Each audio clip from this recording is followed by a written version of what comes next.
So, Clara Dow. She's someone whose content I would see pop up on my FYP, and generally I liked her message. Recently, though, she's been under fire for a multitude of things, which we will talk about. A ton of videos have already been made, but I feel as though the discourse around it has been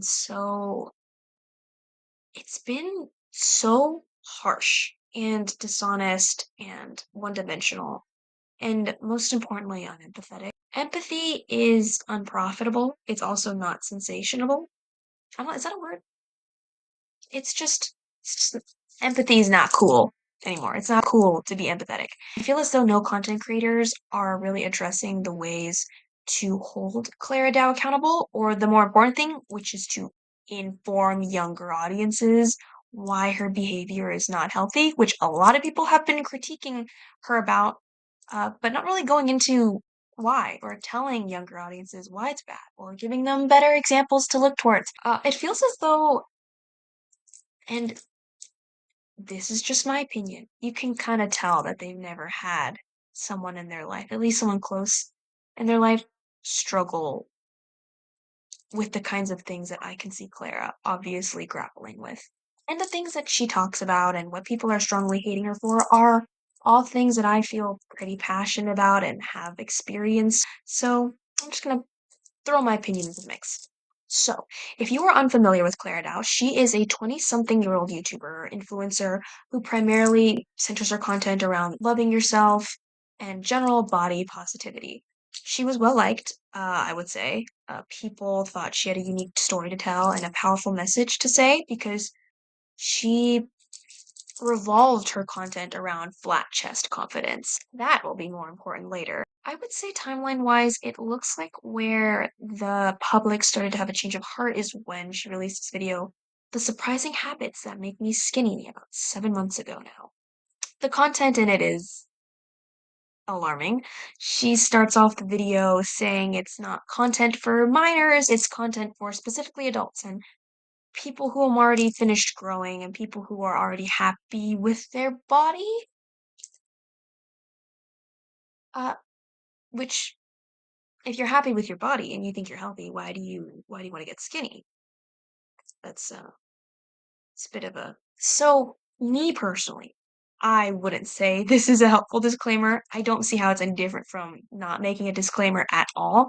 Like your video is specifically promoting tips and tricks on staying skinny. You include your height and your weight in the video, and I just don't understand why you're doing that. Do you think it adds like credibility to what you're saying? Do you think that makes you like it just got darker in my room. Do you think it gives you credentials to talk about staying skinny because you've proven yourself? Like, that kind of attitude is just not congruent with the overall message that Clara was having about loving yourself no matter where you're at. So, this video about posting primarily your eating habits, along with how much you weigh in comparison to your height, and I just feel like you can't say this video is not for insecure teenagers and people struggling with EDs when this exactly is the kind of video those groups of people would search for. They are more prone to consuming it because they are so hyper aware of this beauty standard that has been placed on them.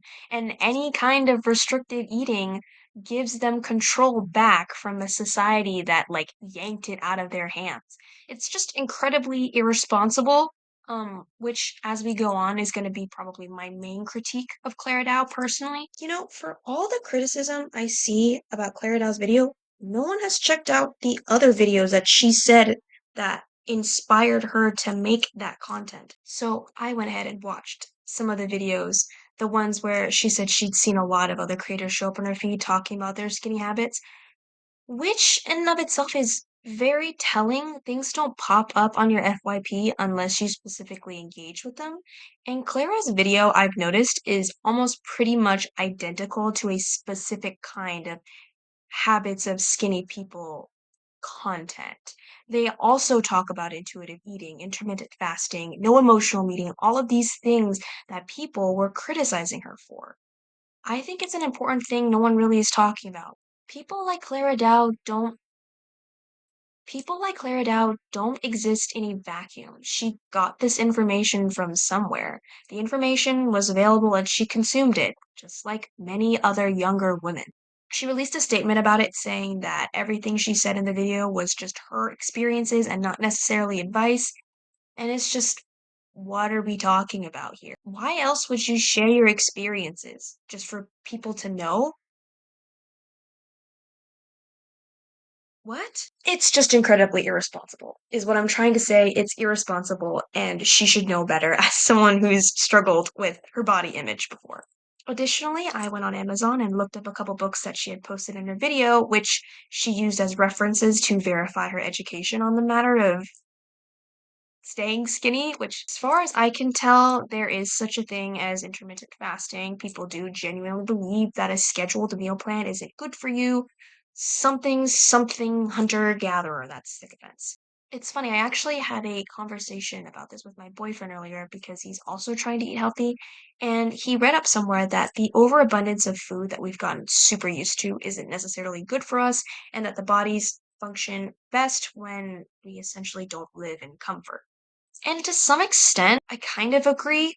That's why learning and exercising are difficult, but also very rewarding and healthy for us. Study and learning puts the brain in discomfort, and exercise puts us in physical discomfort. But it is proven to be good for us and brings us a ton of benefits. So, with that logic, I can totally understand why someone would argue that having access to so much food and eating more food than people did when they were hunter gatherers back in the day might be overall detrimental to our health. But you think a little bit more and you realize the reason why this discomfort led to growth in the first place is because it's non-restrictive. You're not depriving your body of anything. In fact, it's like the total opposite. You're giving your body things that might be difficult to cope with or work around, but you're feeding yourself. When you choose not to eat until when you choose not to eat until 7 p.m., you are living in discomfort, but that discomfort comes from depriving your body of something that you really need, not because you're getting acclimated to it.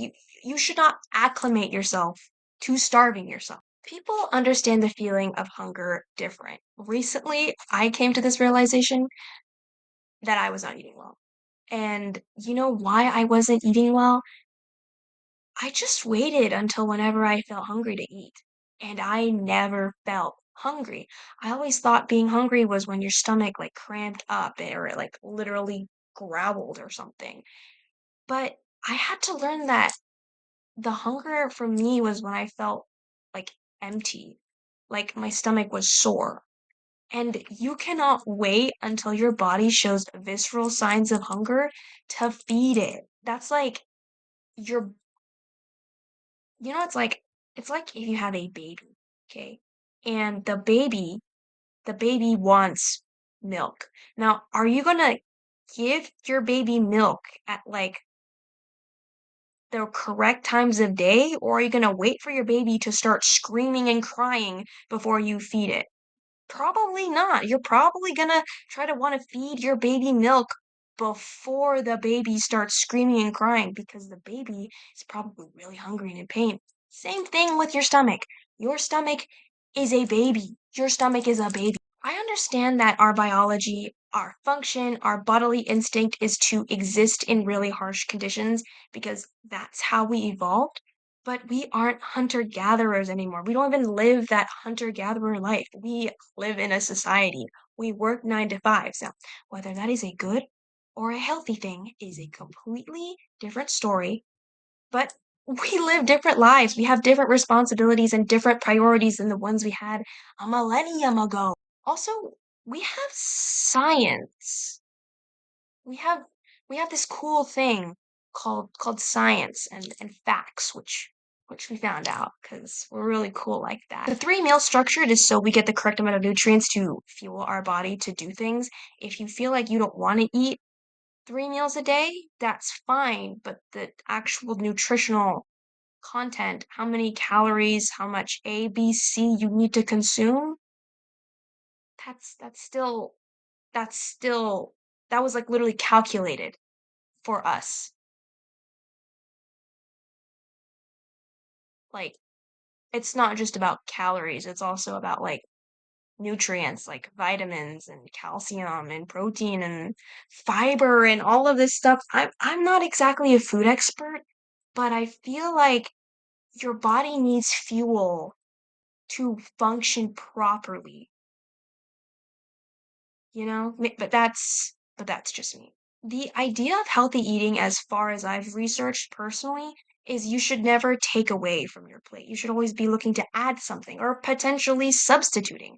Yeah, you never take away. Also, additionally, even if we did, hunter-gatherers didn't practice intermittent fasting on purpose. They were always looking to eat constantly. They literally just couldn't find it.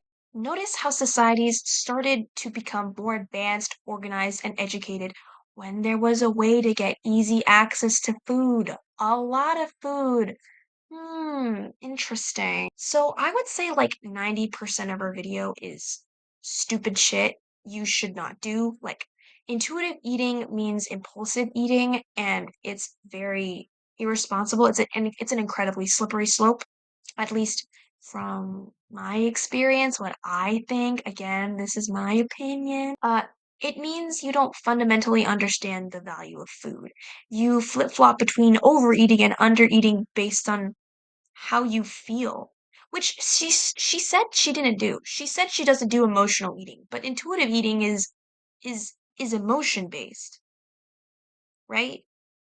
It's how you're feeling. You feel hunger, so you're gonna eat, or you don't feel hungry, you don't eat. That's emotion. And like most people on the subject matter, I think all the habits Clara talks about are unhealthy and not appropriate to be on the internet at all, especially where younger audiences can view. But tangentially, I have a bone to pick with the creators who have criticized her. I think it's hard to remember because influencers seem to live in an entirely different stratosphere than us. They have so much access to opportunities, wealth, and privilege that the average person does not. But Clara does still operate in the same system that plagues all women. Just because a woman is successful or becomes annoying, the blame does not rest on her entirely. It is offensive and hypocritical to make a video on how to stay skinny, like it's something to actively want and work for. But why does Clara feel this urge at all to stay skinny? So much of her content is about the awful remarks and prejudices that she received because she was so skinny. But there's not a lot of content about her talking about the societal pressures on staying skinny. To be vigilant of her diet, it's because she doesn't recognize it as a bad thing, evidently. But yeah, if she hasn't gained weight in 15 years, and we can assume that her eating patterns haven't really evolved, so her relationship with food hasn't really changed. So it's just a part of her life. And she's Vietnamese. I'm Vietnamese. So Vietnamese culture is extremely obsessed with women being thin. Um, I'm shorter on like the curvier side. I'm not super duper skinny. So my entire life, people around me, including my family, have told me literally that I was fat and my thighs were just huge and I needed to cut back meals and starve myself to be skinny. Um, I think at some point in my childhood, my mom literally offered to pay me money for each pound that I lost. So all of which to say, Clara Dow is a victim. When I watched the video, more than feeling disgusted by her hypocrisy, I felt saddened. I said earlier that I felt as though most of the videos, at least again, the ones I've seen, seem to almost characterize her, twisting her into this bigger, huger villain that I really don't think she is. Personally, I think she is just a cog in the machine that is patriarchy. And I have to criticize the other creators because it's like, at some point, you're contributing nothing new or useful to the discussion. You're just voicing your opinion and then profiting off of it. I think that's what like a grifter is called. But that's just me. And that's a totally separate problem than the one I have from Clara. Which, back to her, I am not going to sit here and pretend like Clara is a victim the same way people in my life have been victims. The difference is the platform. The difference is the influence and the consequential responsibility, which she has shirked. She has just shoved it in people's face, and it's gobsmacking. I'm gobsmacked. I'm baffled. The way she has chosen to handle so much of her criticism reeks of immaturity. Let me set up the scene. It is the first day of April, aka April Fool's Day, and you see this video of the girl all about flat chest confidence, having gotten a boob job. April Fools! Or is it? A few days go by. I'm getting spammed right now by my boyfriend. He's saying that he misses me. A few days pass, and video after video after video keeps being posted about Clara showing off her new chest. Okay, you're starting to lose me a little bit. What's going on? And then she finally comes out with an explanation on April 8th, essentially saying that she's evolved. She wants to change things up a little bit. She doesn't want to be trapped into doing just one type of content. She had gotten a boob job, quote, for fun. There are several points to make here, but first I have to say women can do whatever they want with their bodies. They deserve to live in a world where they can exist comfortably in them. But there is no denying that their perception of what comfortable looks like can be molded, twisted, and shaped. And it has been by things such as capitalism, patriarchy, and all that typical woke liberal agenda bullshit. But in all seriousness, like, it is true. Plastic surgery literally profits off of insecurities for both men and women. I have never heard of someone getting plastic surgery for fun. It has the potential to be life altering, and in a way, it is permanent. You're putting something foreign inside of your body. You have to think these things through. And if what you're looking for is just an aesthetic change, maybe plastic surgery isn't the way to go. These are features about yourself, sometimes ethnic, but all of them centered around the self. They are very individualized. And you're dumbing it down to an aesthetic. You had the money, opportunity, and a desire. And so you did it. More than her getting plastic surgery, I am a little bit weirded out by how she chose to handle it. She chose to release a video on April Fool's Day about her getting plastic surgery, like it's a joke, when her content, her career, has been primarily about loving her flat chest and embracing it. It's not a joke. What I wish she would have done was be completely upfront and honest prior to you receiving the surgery, saying that you were thinking about getting it done, talking about why, explaining that first instead of surprising everyone with it out of the blue on April Fool's Day. And no, people are not entitled to knowing everything about your life. However, you as an influencer to, yes, thousands of young and impressionable girls, you have a duty to be honest and open about your body the same way you always have been for years in the past. A lot of people have been saying all of this change and controversy is because of her boyfriend, that her boyfriend is a bad influence. Personally, um, guys, we don't have a lot of proof on that matter, like, at all. I think it's a lot of speculation. I think that, yes, she has changed a lot since she's gotten into a relationship, but maybe maybe she just has changed, like she said. I mean, change isn't necessarily bad. It's just that the change is not changing. It's just this change was very irresponsibly shown, and I wish she was more aware of the platform that she has. Clara, if I'm talking to you personally, without a script, I would say, girl, I've been there. I totally understand. I'm happy that you're happy, but I think you need to take things a little bit more seriously. I don't think it's all a joke. That's it. Those are my thoughts. I've been talking for almost an hour now. If you take away anything from this video, it is to look into things. Don't prop somebody up to be either an idol or a villain. We shouldn't be polarizing people like that. Everyone exists within the context of things, and there is a spectrum. So please be kind to each other.